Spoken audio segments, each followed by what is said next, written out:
अगला जो क्वेश्चन है तो ये है 176। इसमें पूछा गया है बाबरी जो पै कलंक लगियो तो निसंक हवे क्यों नहीं अंक लगा वहीं। तो जो ये प्रसिद्ध उक्ति है तो पूछा गया है किसकी है, तो यह नेवास की उक्ति। अगला क्वेश्चन है 177। इसमें पूछा गया है आचार्य शुक्ल ने मम्मट के काव्य प्रकाश का छायानुवाद इनमें से कौन से ग्रंथ को माना है। तो जो आचार्य शुक्ल थे इन्होंने मम्मट के काव्य प्रकाश का छायानुवाद माना है रस रहस्य को। यहाँ पर जो सी है बिल्कुल उचित होगा। अगला है 178। इसमें पूछा गया है भूषण को कवि भूषण की उपाधि किसने दी थी। तो जो कवि भूषण थे इन्हें भूषण की अर्थात जो भूषण थे इन्हें कवि भूषण की उपाधि दी थी, ये दी गई थी विकल्प डी सोलंकी राजा रुद्र के द्वारा। अगला जो क्वेश्चन है ये है 179। इसमें पूछा गया है हवे बनमाल हिये लगही अरु हवे मुरली अधा रस पीजे। तो जो ये उक्ति है तो ये किसकी उक्ति है, तो ये है मतीराम जी की उक्ति। उक्ति को फिर से पढ़ते हैं। हवे बनमाल लिए लगही अरु हवे मुरली अधरा रस पीजे। तो ये उक्ति होगी मतीराम की। इसमें पूछा गया है इनमें से कौन सा कथन असत्य है।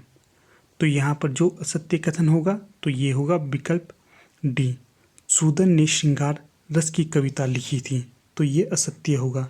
तो जो सूदन के द्वारा कविताएं लिखी गई थी तो ये अधिकतर वीर रस से संपूर्ण थी, श्रृंगार कम ही वर्णन होगा। अगला है जो यहाँ पर सत्य कथन होंगे तो जो रचना है रसराज, इसके रचनाकार थे मतीराम, बिल्कुल उचित होगा। अगला है बिहारी सतसई पर आर्य सप्तशती का प्रभाव है। तो ये भी बिल्कुल उचित है। अगला है रीतिकाल में भूषण वीररस के कवि हैं। तो ये भी बिल्कुल उचित होगा, सिवाय डी के बाकी सभी ठीक हैं। अगला जो क्वेश्चन है ये है 188। इसमें पूछा गया है रसिक मोहन का वर्ण्य विषय क्या है। तो जो रसिक मोहन का वर्ण्य विषय होगा तो ये होगा अलंकार निरूपण। अगला है 182। इसमें पूछा गया है रसिक मोहन के रचयिता कवि कौन हैं। तो जो रसिक मोहन के रचयिता कवि होंगे तो ये होंगे विकल्प ए रघुनाथ बंदीजन। अगला क्वेश्चन है 183। इसमें पूछा गया है तुलसी भूषण के रचनाकार कौन हैं। तो जो ग्रंथ है तुलसी भूषण इसके रचनाकार होंगे विकल्प सी रसरूप। अगला जो क्वेश्चन है ये है 84। इसमें पूछा गया है तुलसीदास के ग्रंथों से उदाहरण छांटकर किस अलंकार ग्रंथ में दिए गए हैं। तो ये दिए गए हैं विकल्प ए तुलसी भूषण में। अगला जो क्वेश्चन है ये 185 है। इसमें पूछा गया है रसदर्पण के रचयिता का नाम बताइए। तो जो रसदर्पण के रचयिता हैं तो ये हैं सेवादास। यहाँ पर जो विकल्प सी है बिल्कुल उचित होगा। अगला क्वेश्चन है 186। इसमें पूछा गया है रघुनाथ अलंकार किस कवि की रचना है। तो जो रघुनाथ अलंकार है ये होगी सेवादास की रचना। यहाँ पर जो विकल्प है बिल्कुल उचित होगा। अगला क्वेश्चन है 187। इसमें पूछा गया है वृत्त विचार नामक छंद निरूपक रीति ग्रंथ किस कवि ने लिखा है। तो ये लिखा गया है सुखदेव मिश्र के द्वारा। सुखदेव की रचना है वृत्त विचार और ये छंद निरूपक नामक रीति ग्रंथ है। अगला क्वेश्चन है 188। इसमें पूछा गया है राम सहाय द्वारा रचित अलंकार ग्रंथ कौन सा है। तो जो राम सहाय के द्वारा रचित ग्रंथ है यह है वाणी भूषण और यह एक अलंकार ग्रंथ है, इसे भी याद रखिएगा। अगला क्वेश्चन है 189।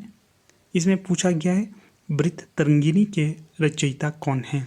तो जो ग्रंथ है वृत्त तरंगिनी तो इसके रचयिता होंगे विकल्प डी राम सहाय।